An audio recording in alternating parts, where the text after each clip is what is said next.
The app I chose was HippoRemote Lite.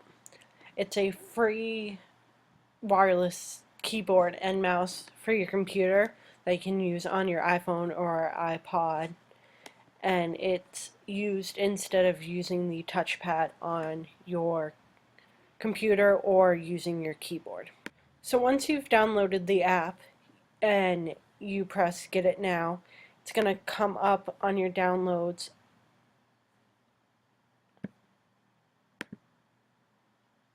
Once you've downloaded the app and on your computer, open the app and you're going to have to put your computer name, an IP address, a password, and then it has a port.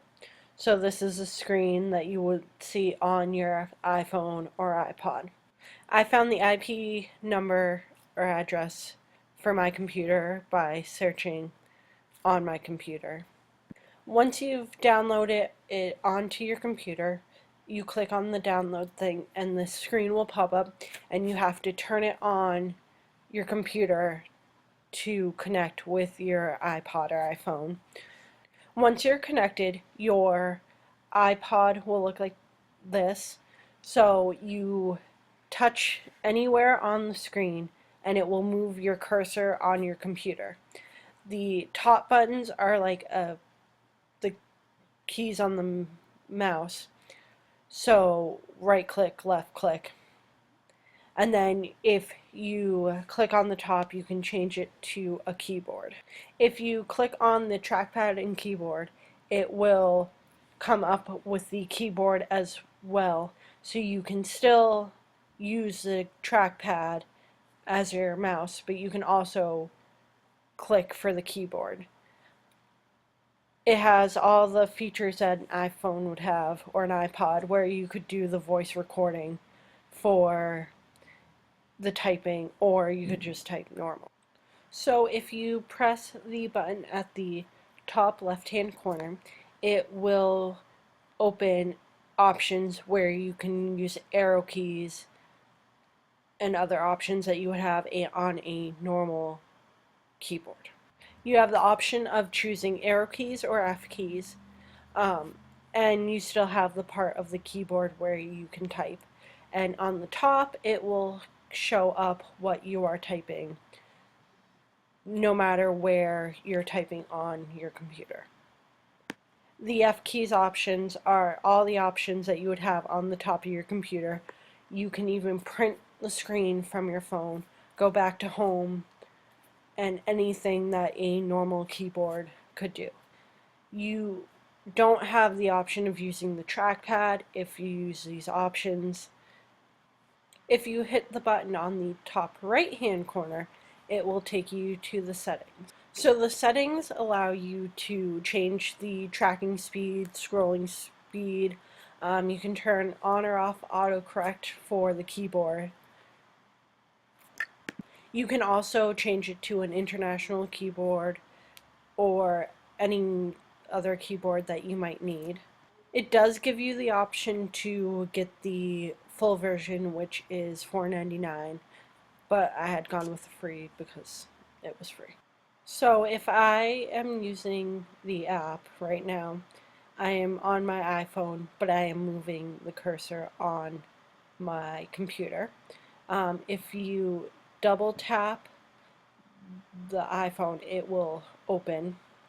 And so if I wanted to create a new email, I would just click on the trackpad and keyboard on my phone, and I would start to type who I wanted to email.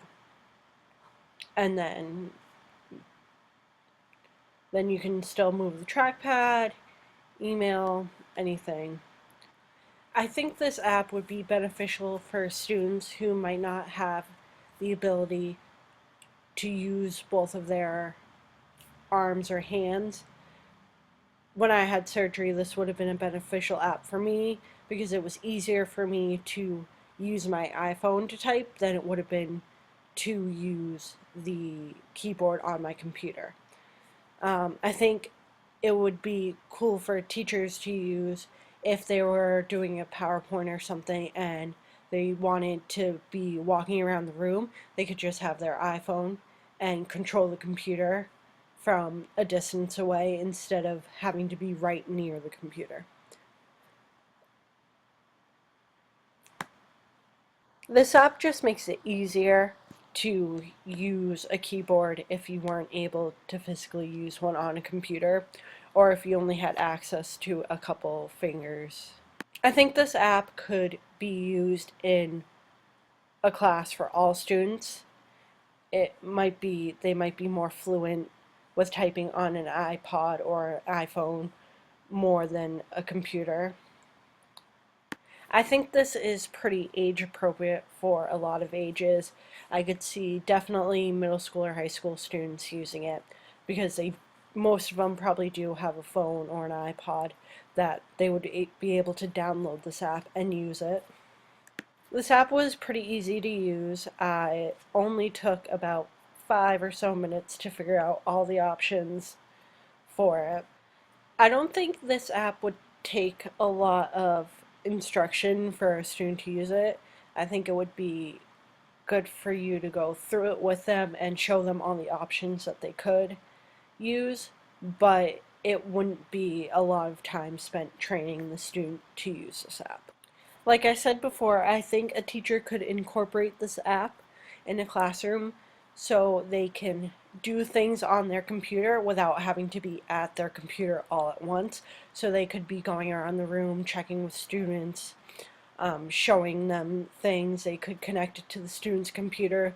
So if the teacher was showing an area on the internet or anything, they could use an app instead of taking the computer away from the student.